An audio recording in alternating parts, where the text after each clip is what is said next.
Starting today, Canadians and Brits can visit China visa-free. This comes after the Canadian Prime Minister and the UK Prime Minister visited China recently to sign a series of deals.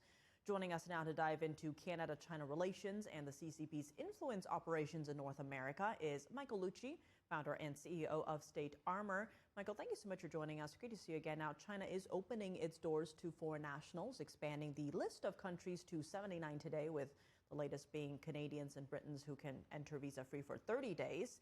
Now, it's part of recent deals with both countries.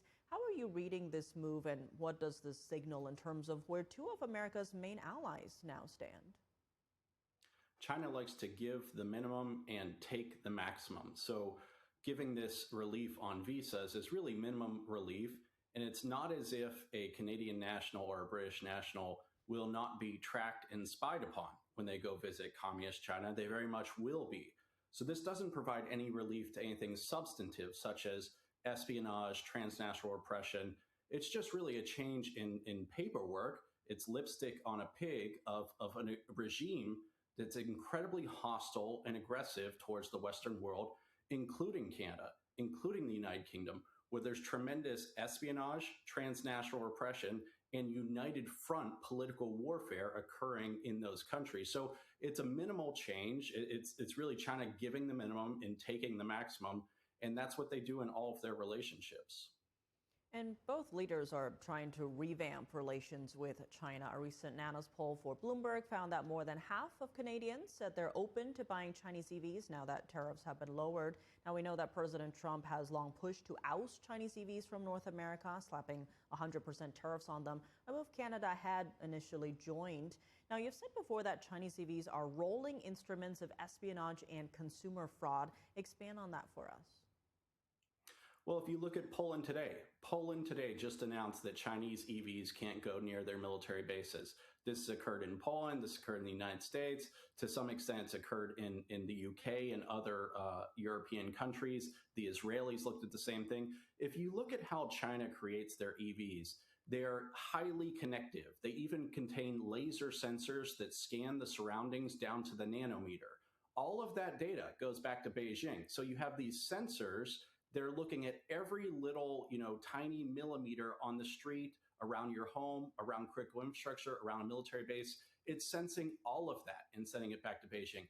Your car is going to connect to the internet through connectivity devices in the car, and then your phone will as well. All of that data will be harvested. All of your personal data will be harvested. How you drive, where you go, when you do it, all of that data goes back to Beijing. It's really insane that countries want to hand over the most intimate data, such as where you go, when, how, and what you do there, along with genetic data to Beijing. This is very insane. It's a bad idea. We should stop giving them all of our data. Michael, shifting to influence operations, a new report from the Jamestown Foundation found over 2,000 groups across the U.S., Canada, Germany, and the UK helping to advance the CCP's agenda. First, what was your reaction to this report? Were you surprised by the number? I wasn't surprised by the overall number, which is about 2,000 political warfare units across those four countries, nearly 1,000 of them within the United States. We run into these groups all the time. They try to interfere in state politics. They try to interfere in local politics. They try to interfere in federal politics. There was just a Chinese national indicted in the last couple of weeks for actually working to get a specific person elected mayor in Chino Hills, California. But what was surprising is the outsized influence in Canada. If you look at the numbers proportionate to population, Canada has 8 times as many really Chinese Communist Party political warfare units in Canada compared to how many there are in the United States. So China sees Canada as really the soft underbelly of North America. They're making political inroads there in various obvious ways. They're trying to make supply chain inroads there as well. And they're very much deploying huge amounts of political warfare in Canada to interfere in their politics and influence their policymaking. Now, the report notes that this number is just the tip of the iceberg, and Communist China has touted the United Front since Mao's time. He called it a secret weapon of the Chinese Communist Party. How should Americans understand what the United Front Work Department is? The United Front Work Department is Communist China's way to infiltrate across society. This is how they lift their diplomatic message. This is how they raise Beijing's voice and suppress the voices of those who oppose Beijing. So you'll see these organizations in states like Florida that's actually working on this problem.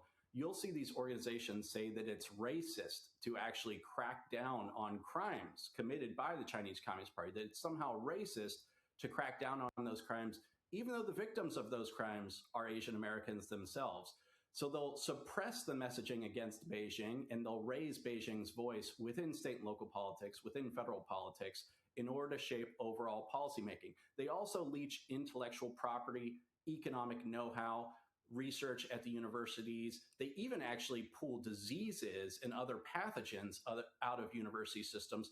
There's one example. The president of the Chinese Student Scholar Association at the University of Florida this is a United Front organization. She was helping agents of the Chinese Communist Party send pathogens from the lab in Florida back to China. She got kicked off campus for doing that. Some of her compatriots got indicted. So it's an all-weather, all-ways political war machine within the United States to suppress our strength and sap our strength to China, and then sow weakness and sow chaos in our country. And Michael, when we look at Chinese influence operations more broadly, one aspect that's been getting more attention is transnational repression. One example of this on U.S. soil is the targeting of Shenyun, an American dance company that showcases China before communism. And as a result, it's been slandered, even attacked by the Chinese regime and those sympathetic to it. Do you see these operations as a direct attack on American values and our way of life? It's a direct attack on American values. It's a direct attack on our way in life. But I think even more important than that, it's a direct attack on American sovereignty. What you see the Chinese Communist Party attempt to do is actual policing operations on Shenyun, on other groups within the United States. So they cloak themselves in the power of the state within the United States. They make the argument that they can enforce Chinese law here on our soil. That's why you see a number of jurisdictions, Florida's one, Texas another, actually making it a felony for a foreign regime like China to try to enforce their laws here. That's what they do to Shenyun. That's what they do to these other organizations. One of the things that my understanding of what Shenyun highlights is the forced organ harvesting. You know, the most heinous crime committed in communist China is when they take organs out of just innocent people who are political dissidents. They take them and they kill them by taking their organs. That's one of the things that's highlighted. China doesn't want that highlighted. So I've heard of them slashing tires of these people, trying to get them, physically hurt in various ways, and trying to enforce communist laws here in the United States of America. So it's a direct attack on our sovereignty. Expanding on that, this reach by the CCP has been getting more attention, like that Chinese police station above a noodle shop in the heart of New York City a few years ago. When it comes to action being done to counter it, though, state armor has been at the forefront. Talk to us about some of the states that now have legislation countering the CCP's influence. A lot of states have legislation countering the CCP. On the issue of influence operations, right now I would point to the state of Florida, where there's legislation advancing that really chops up a lot of what they try to do through their influence operations. And to the point of this new research about the United Front, the people who created that research came down and gave some of the most powerful testimony I've ever seen about the problem within the state of Florida. There's over 30 United Front organizations there, and what needs to be done in the solution. That's what lawmakers are doing there. They're banning any gifts or any money coming from these United Front organizations into politics. They're making them all register as foreign agents of Communist China operating within the state of Florida. They're increasing criminal penalties for any crimes that these people would commit against dissidents, whether it's Shenyun, whether it's other groups, dissidents within the United States. So they're enhancing penalties for crimes. They're actually creating training for Florida state employees on how to recognize what the United Front influence operations look like and how to crack down on them. There's a lot more that the state of Florida is doing. Tennessee, Nebraska, Texas, Louisiana, so many states are taking action on this. But I would point to the state of Florida that very soon, I think, could be enacting one of the most important laws in the country, taking care of those problems I just described to you. Michael Lucci, as always, thank you so much for joining us. Thank you.